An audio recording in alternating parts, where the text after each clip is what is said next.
चलिए स्टार्ट करते हैं। लास्ट क्लास मैंने आपको इंडियन कॉन्ट्रैक्ट एक्ट का फर्स्ट पार्ट कराया था। फर्स्ट पार्ट के अंदर मैंने आपको क्या बताया था, फिर एक बार क्विक रिवीजन कर लेता हूँ।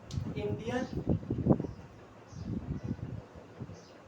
Contract act 1872। सबसे पहले इसमें से 5 बातें आपको याद रखनी पड़ेगी। कॉन्ट्रैक्ट क्या होता है? अगर मैं कॉन्ट्रैक्ट का बात करूंगा तो कॉन्ट्रैक्ट का डेफिनेशन 2 सबसेक्शन एच क्या है? Section 2 subsection. सेक्शन आपको याद रखना पड़ेगा क्योंकि ये बहुत बार पूछा होता है। इसका डेफिनेशन है सर कॉन्ट्रैक्ट का। तो कॉन्ट्रैक्ट में पढ़ना क्या है? 2 बातें खाली, सिर्फ 2 बातें याद रखना। कॉन्ट्रैक्ट का मतलब होता है एग्रीमेंट और दूसरा होता है इन्फोर्सिबिलिटी। ये 2 चीज समझ में आ गया तो मेरा कॉन्ट्रैक्ट हो गया। फिर अगर मैं बात करूंगा सेकंड टॉपिक का, सेकंड था एग्रीमेंट क्या होता है। अगर मैं बात करने जाऊँ सर एग्रीमेंट का, तो सर ये सेक्शन 2 सबसेक्शन ई था। क्या था? सेक्शन 2 सबसेक्शन ई में आपका एग्रीमेंट का डेफिनेशन था। और एग्रीमेंट क्या होता है? सिंपल सा अगर मैं बात करूंगा तो agreement is equal to offer plus acceptance. मतलब प्रॉपर ऑफर होना चाहिए और प्रॉपर एक्सेप्टेंस होना चाहिए। जहां पर आपका ऑफर और एक्सेप्टेंस होगा उसको मैं क्या बोलूंगा सर? एग्रीमेंट। मतलब सर वो कोई भी, अगर मैं बोलूंगा every promise and every set of promise forming consideration to each other is known as agreement. अगर मैं इसका डेफिनेशन बोलूंगा तो क्या लिखा था? Every promise and every set of promise forming consideration to each other is known as agreement. ये क्या था? ये बोला था an agreement enforceable by law is called a contract. ये डेफिनेशन था। फिर अगर मैं थर्ड टॉपिक में बताया मैंने आपको, तो मैंने बताया ऑफर के बारे में। इसके बारे में ऑफर क्या होता है? ऑफर का सेक्शन है आपका 2 सबसेक्शन ए। ऑफर का सेक्शन क्या है सर? 2 सबसेक्शन ए। ऑफर का मतलब होता है sir when any person can signify his assent or willingness to another person is known as offer।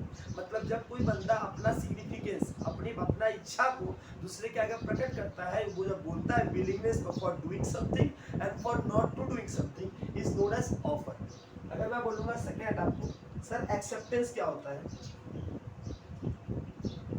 इसी को मैं प्रॉमिस बोलता हूँ और इसको मैं प्रपोजल बोलता हूँ। क्या बोलता हूँ? Proposal is known as offer and acceptance is known as promise. ये सेक्शन 2 सबसेक्शन बी है। सेक्शन 2 सबसेक्शन बी के अंदर अगर मैं प्रॉमिस का डेफिनेशन बोलूंगा तो सिंपल सा मैं बोलूंगा सर प्रॉमिस क्या होता है? when another person signifies assent for doing and not to doing his willingness is known as acceptance। सामने वाला अगर वो अपना बात को बताता है कि हाँ मुझे एक्सेप्ट करना है या नहीं करना। यहाँ पर क्या हुआ sir? when person signifies assent to for doing, उसने अपना willingness बताया कि मुझे करना है कि नहीं करना। सामने वाला उस चीज को एक्सेप्ट कर रहा है।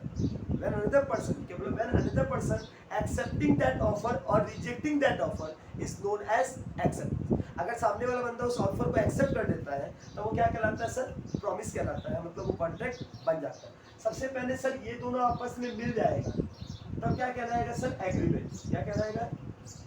ये दोनों आपस में मिलते ही क्या हो जाएगा सर? एग्रीमेंट हो जाएगा। और जब एग्रीमेंट अगर बोला जाए तो एग्रीमेंट में जब इन्फोर्सिबिलिटी आ जाएगा तब क्या बन जाएगा सर? कॉन्ट्रैक्ट हो जाएगा। ये आपकी 4 टर्म्स थे, कॉन्ट्रैक्ट का, एग्रीमेंट का, ऑफर का है, लास्ट आपका एक्सेप्टेंस एंड प्रॉमिस का। ये 4 तो क्लियर हो गया आपको। इसके बाद मैंने आपको क्या बताया था? ये टॉपिक के बाद मेरा मेन टॉपिक था आपका sir what are the essential features of a contract. अगर मैं कॉन्ट्रैक्ट का डेफिनेशन कंप्लीट कर दिया, कॉन्ट्रैक्ट का एग्रीमेंट बता दिया, ऑफर एंड एक्सेप्टेंस हो गया, तब मेरा नेक्स्ट टॉपिक क्या है आपका? Essential elements.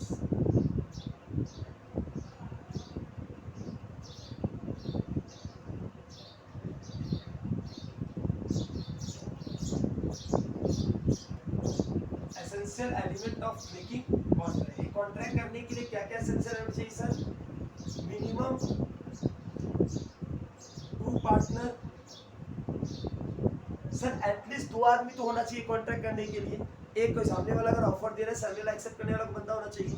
एटलीस्ट 2 पार्टनर होना मैंडेटरी है। सर लीगल रिलेशन, इनके बीच में जो रिलेशन होना चाहिए वो क्या होना चाहिए सर? लीगल मतलब कॉन्ट्रैक्चुअल होना चाहिए। अगर हम लोग का सोशल रिलेशन है, सामाजिक रिलेशन, मतलब भाई भाई है या बाप बेटा है, पति पत्नी है, तो ये कॉन्ट्रैक्ट को मैं कॉन्ट्रैक्ट इसलिए नहीं बोलूंगा, इनके बीच जो रिलेशन है वो क्या नहीं है सर? लीगल नहीं। जब तक कोई भी कॉन्ट्रैक्ट अगर लीगल रिलेशन के तहत में नहीं आता तब तक वो क्या नहीं कहलाता सर, वो आपका कॉन्ट्रैक्ट नहीं कहलाता। कॉन्ट्रैक्ट होने के लिए कम से कम 2 आदमी चाहिए सर, लीगल रिलेशन होना चाहिए, ठीक है। फिर मैंने बोला सर फ्री कंसेंट होना चाहिए, क्या होना चाहिए? फ्री कंसेंट का मतलब क्या होता है? सामने वाले के ऊपर कुछ भी फिजिकली मेंटली दबाव नहीं होना चाहिए। इसके लिए मैंने आपको बताया था कोरिक्शन सेक्शन 2 सबसेक्शन 15 है। फिर अनडू इन्फ्लुएंस सेक्शन 2 सबसेक्शन 16 है।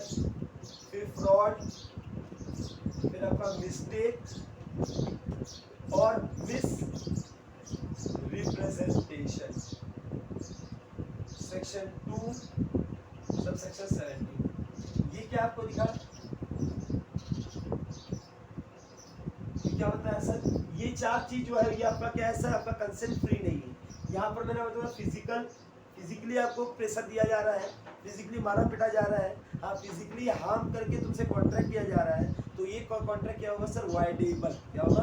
वॉइडेबल। फिर मैंने बताया अंडर इन्फ्लुएंस तो मैं मेंटली आपको प्रेशर देके कॉन्ट्रैक्ट करवा रहा हूँ। मेंटली प्रेशर मतलब मैंने आपको हाथ नहीं लगाया है, लेकिन मैंने आपको कोई धमकी दे रहा है, मेंटल प्रेशर दे रहा हूँ आपको। एक दिन बुरा कोई मैं बोल रहा हूँ जिससे मैं आपका कुछ राज जान चुका हूँ, उसको बताने के लिए मैं बोला ये कॉन्टैक्ट नहीं करोगे फिर तुमको ये सबको बता दूंगा, ये कर दूंगा, ये कर दूंगा। इस तरीके से मेंटल अगर प्रेशर देने को मैं क्या बोलता हूँ? Under influence. फ्रॉड का मतलब मैं जानता हूँ कि ये चीज गलत है, लेकिन तुमको मैंने वो फैक्ट ना बताकर मैं तुमको जानबूझ के कॉन्ट्रैक्ट का फंसा दिया, उसको बोलता हूँ सब फ्रॉड करना। और मिस्टेक और मिसरिप्रेजेंट का मतलब दोनों अनअवेयर थे about the fact and the things was have happened and both of the party was unaware of the fact. इसको बड़ा मिस्टेक और मैंने बताया था स्टार्टिंग के 3 केस को हम क्या बोलेंगे सर? वॉइडेबल।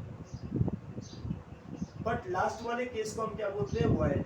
क्योंकि सर ये वॉइडेबल है मतलब ये कोर्ट में केस कर सकता है और इसके ऊपर अगेंस्ट द लॉ में काम कर सकता हूँ। लेकिन चौथे वाले कॉन्ट्रैक्ट में मैं बोलूँगा केवल मिस्टेक हुआ है, गलती हुआ है, इसमें कुछ कर नहीं सकता। यहाँ तक कोई दिक्कत है?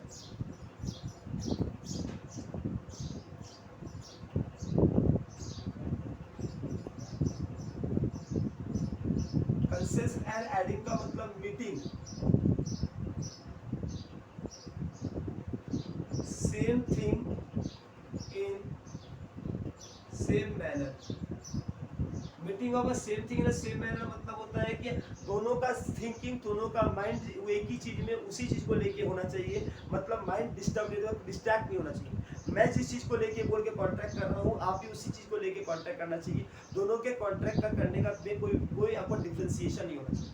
मतलब दोनों का माइंड और दोनों का चीज एक ही चीज मीटिंग होना चाहिए, मतलब दोनों का सोच सही होना चाहिए, तब जाके कॉन्ट्रैक्ट में बोलूंगा कंसेंट एंड एडम। वो लोग एक ही थिंग एक ही चीज सोच के आगे बढ़। यहाँ तक कोई दिक्कत है?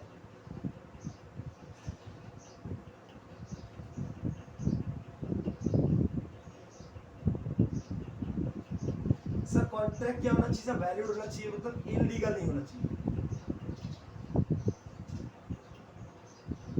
मतलब बोल रहा है मैं कॉन्ट्रैक्ट कर रहा हूँ, उस कॉन्ट्रैक्ट में सर अगर इलीगल बात है, मतलब कुछ ऐसी चीज है जो लीगैलिटी के अंदर नहीं आती, तब वो कॉन्ट्रैक्ट नहीं हो सकता। फिर इसके साथ साथ कंसीडरेशन इज मैंडेटरी। सर मान लो ऐसा कोई कॉन्ट्रैक्ट कर रहा हूँ जिसमें कंसीडरेशन ही नहीं है, समथिंग इन रिटर्न है ही नहीं, मैं कुछ करे जा रहा हूँ उसके बदले मुझे वापस कुछ नहीं मिल रहा, तो क्या वो कॉन्ट्रैक्ट कहलाएगा? नहीं कहलाएगा। तो ये सारे फीचर्स होते हैं जिसको बोलते हैं सेक्शन 10। सेक्शन 10 के अंतर्गत आपको ये आपके सब फीचर्स आपके आते हैं जो अगर मिलके क्या कहलाएंगे? आपके कॉन्ट्रैक्ट कहलाएंगे, अदरवाइज कॉन्ट्रैक्ट नहीं। यहाँ तक कोई दिक्कत है?